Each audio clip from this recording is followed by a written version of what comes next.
Bonjour, donc c'est... attendez, je vais mettre dans ce sens-là, c'est plus simple. Yannick Jadot qui est de passage à Marseille. Le son est là. Passage... Tu filmes, parce que tu bouges ton écran en permanence. Oui, passage à Marseille pour les primaires. Et donc j'avais quelques questions à lui poser au sujet des boues rouges, problème des boues rouges à Marseille. Voilà, qu'est-ce que vous pensez de... Il va y avoir une prochaine manifestation le 26 septembre. Quelle est votre position par rapport aux boues rouges? Parlez fort parce que on est quasiment à 20 millions de tonnes de boues rouges qui ont été déversées en Méditerranée. Il faut absolument que ça cesse. Et toute la propagande d'Altéo qui consiste à dire simplement parce qu'on a supprimé les boues rouges, mais qu'on peut virer tous les effluents avec tous les produits chimiques qui servent à produire, c'est totalement irrationnel et c'est scandaleux dans cette mer aujourd'hui de continuer à la polluer. Donc il va falloir arrêter cette production parce que au fond il n'y a pas d'alternative à cette méthode de production et trouver d'autres activités économiques. Trouver d'autres activités économiques qui servent l'emploi, mais de manière durable, de manière à avoir du sens pour la société et pas en remettant en cause nos conditions de vie et la condition de survie de la Méditerranée. D'accord, mais tant que j'y pense, à l'époque où vous étiez venu, il y a longtemps, quand vous étiez à Greenpeace, au sujet des thons rouges, est-ce que le problème des thons rouges s'est arrêté? Malheureusement non. Effectivement, quand j'étais à Greenpeace, on avait eu quelques échauffourées avec les thoniers seineurs. Certes, on a obtenu que les quotas de pêche soient réduits, mais on a toujours trop de bateaux, trop d'efforts de pêche par rapport à la ressource, et on est en train de faire disparaître un animal absolument emblématique de la Méditerranée, qui est le thon rouge. D'accord.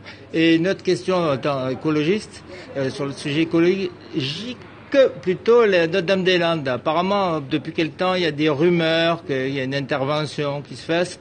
Et est-ce que vous pensez qu'il va se faire quelque chose ou pas parce qu'il y a vu que vous êtes député européen, est-ce qu'il y a encore l'Europe apparemment serait contre et ça violerait des règlements européens, si sauf erreur?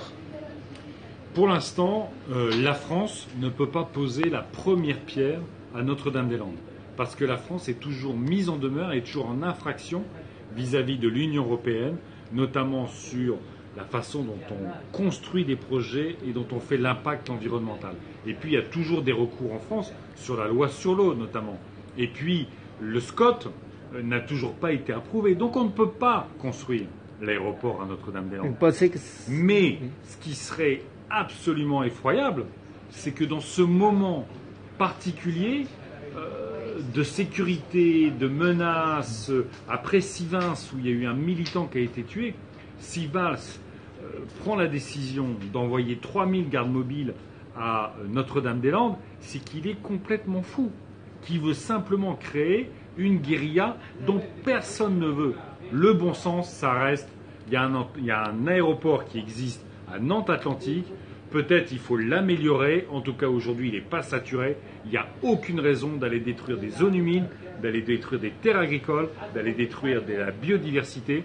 Il faut laisser tout ça en place. Ça existe, tant mieux. Et là, j'aurais d'autres questions, peut-être pas écologiques. Là, il y a eu la fameuse loi travail qui a mis beaucoup de gens dans la rue, enfin des milliers de gens depuis des mois, et elle a été adoptée, une dernière manifestation. Quelle serait votre position plutôt par rapport à la loi travail? Est-ce que c'est par rapport à l'Europe que ça a été fait et quelle est votre position pour vous par rapport? Vous êtes pour? Vous trouvez que ça aurait dû être fait différemment? Non. Les écologistes ont manifesté, ont combattu à l'Assemblée nationale, au Sénat, la loi travail. Et c'est un sujet écologiste. Je suis désolé, il n'y a pas l'environnement et le social, c'est pas écologique. C'est un sujet écologique.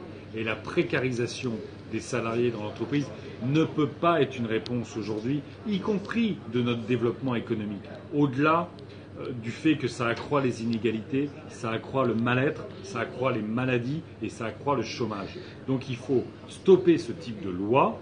Il faut que l'entreprise se réconcilie avec les salariés et pour ça, il faut plutôt plus de droits que moins de droits. D'accord. Et une autre question là, par rapport à aujourd'hui, il y a eu une manifestation de 9000 manifestants à Bruxelles par rapport aux accords avec les États-Unis de commerce. Est-ce que je veux dire Oui, le TAFTA, oui. Le TAFTA, voilà, je ne trouvais plus le mot. Vous êtes contre, vous êtes pour Ah non, moi je coordonne au niveau européen la campagne contre le TAFTA et contre le CETA. Donc il faut être contre parce que c'est notre santé, c'est notre environnement, c'est les services publics, c'est les droits sociaux, c'est surtout notre capacité à produire de la règle qui nous protège, qui est remise en cause parce qu'on va transférer toujours plus de pouvoir aux firmes multinationales. Et là, donc il faut s'opposer évidemment au traité avec les États-Unis comme au traité avec le Canada. Et là j'aurais une dernière question. Est-ce que vous pensez de la dernière acquisition, je veux dire, de Bayer qui a acheté Monsanto? Qu'est-ce que vous pensez? C'est la concentration des moyens, au fond la volonté de Monsanto comme de Bayer, c'est de contrôler toute la chaîne alimentaire, depuis les méthodes de production agricole jusqu'à dans nos assiettes. Et pour mettre toujours plus de chimie, pour détruire toujours plus l'environnement et pour toujours servir leurs intérêts et leur rentabilité. Il faut, je crois, y compris de la part de l'Union européenne, interdire ce rapprochement parce que c'est une concentration qui vise, encore une fois, à prendre le contrôle sur nos vies, alors que notre alimentation, ça doit d'abord être notre choix. D'accord. Et puis là, je suis un peu. Voilà, je fais très très court. J'ai vu juste. Non, je vous laisse juste une question. J'ai vu que vous parliez vous vouliez faire une réforme de la Constitution européenne. Je pense qu'il faut qu'on ait des conventions citoyennes dans toutes les régions d'Europe pour discuter de c'est quoi la souveraineté individuelle, c'est quoi la souveraineté nationale, c'est quoi la souveraineté européenne, et que de toutes ces conventions citoyennes naissent une constituante qui redéfinira un projet de civilisation pour l'Europe. Bon, merci beaucoup Yannick Jadot. Donc je vous laisse. Bonne soirée. À bientôt.